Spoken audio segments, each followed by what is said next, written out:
your ledger? Oh, hi. I came to ask you some questions about brand positioning. Is that okay? Do I have a choice? Nope. All right, let's do it. All right, here we go. In 3 words, what is brand positioning? It's your traits, it's your beliefs, it's your unquestionable truths about your brand. That's 4 words, but that's okay. I'm a branding guy, not a math guy. Not a math guy. We'll let it slide. Yeah. Why is brand positioning so important? Oh, good question. It's so important because it is the foundation of your brand. It is your intrinsic, your why. It's how you connect with your audience, whether it be internal, external, out in the real world, but it's also something that takes time. So it's important to remember branding is a jog, it's not a sprint. Thanks for the visual. Always. How can brand positioning... Do I look smart like this? Oh, yeah. I think it helps you out a bit. Okay. How can brand positioning help a business reach their goals? That's another great question. You have great questions. So goals Thank you. for each business are a little bit different, right? Because you might be revenue, leads, or you're just trying to do good for the world.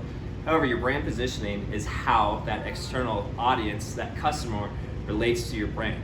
So it's how you build evangelists, loyalists, people who relate and will continue to come back to your brand.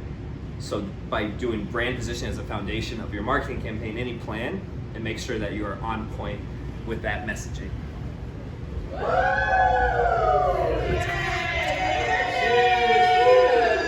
Hey guys, what's going on? I'm trying to do an interview here. We're celebrating Melissa's birthday. That was like 5 months ago. Cheers. Save me a shot. Save me a shot. Give us some examples of the best brand positioning you've ever seen, and explain why. The best ever. All right. Well, you have like your stalwarts, right? You have your Nikes, your Apples. I feel we have personal branding. Ryan Reynolds, right? Everyone loves him, but it's because they're true to who they are, and they haven't changed much over the years. But they built that kind of a cult following, actually a huge following around those brands. So those are always good examples of solid branding. Oh, nice. And on the reverse, give us some examples of the worst brand position you've ever seen and why. Ooh, that's a fun question. So you have my favorite, Long John Silver's. Sorry, Long John. Who went with "We Talk Fish," which doesn't make any sense. Nope. How's that like part of their intrinsic brand? You don't talk to fish. Are they talking to the fish before they murder them? It's just really bad. And then Dr. Pepper Tin, a while ago, but their whole thing was built around "We're not meant for women." Not cool. Not good. Not No. cool. Yeah, not cool. But you know, that's how it goes. That's how it goes. Oh, look who it is. Ranch Chick. Ranch Chick. Look at this. It's our marketing manager. Look at him. Look at him. Buddy. Come here, puppy. Oh, look at this. Oh, good work. Good work. Great results. You get a raise in treats. In treats later. That was our marketing manager. Hey, manager. He lives up to his name. Yes, he does. Yeah, he does. Yeah, he does.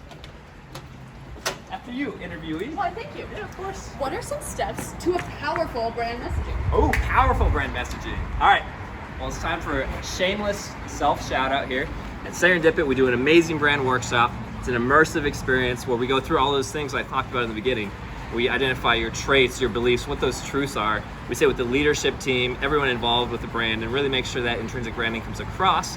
And it culminates in a brand folio, which details all this information for your internal team, external team, and it's your brand Bible. It's the book of what you're going to be doing moving forward. So that's usually the first step, and what I'd recommend to get your brand positioning where it should be. Gotcha. And tell us about a memorable brand positioning you've worked on before. Ooh, that's a good question. There's so many of them. I would say the one key thing that separates the really good ones from the good ones is whenever they get goosebumps, right? They say, "Oh, give me goosebumps. Oh, I'm gonna cry." That's what you're looking for from good brand positioning. Just like that, right? Yep. I'm not gonna call out like an individual client because we love them all, but there's been some really good ones. And how can a business improve their current brand positioning if they already have one? Ooh, so like an established brand, right? Yes. Well, if they have an established brand, that doesn't mean it's done, right? So maybe they don't have their key messages, their archetypes, so they can work through those. But the thing about branding is you have to keep working out. You have to keep those branding muscles going.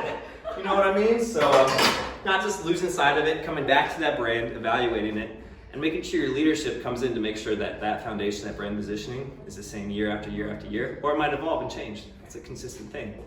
Hold on, that was really heavy. That was really heavy. Sometimes you don't need to do much work. You're just here with the little weight, the little branding weights. That's all you need. Whew, it's And protein. what else should we know about brand positioning? It's a great final question to end this. I will say one thing. Brand positioning is about intrinsic branding. The brands that we lead come through the beliefs of the leadership and the team that's involved with it. So if your brand is true to yourself and what you believe in, you're good to go. That's the thing to know. You wanna come do shots? Yes. Let's do it. You're not invited.